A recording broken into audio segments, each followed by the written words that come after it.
জীবন দুদিনিয়া রই রই কোনো লাভ নাই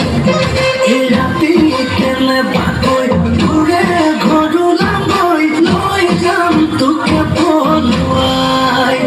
ফোন পেপে কথা কাটি পেপে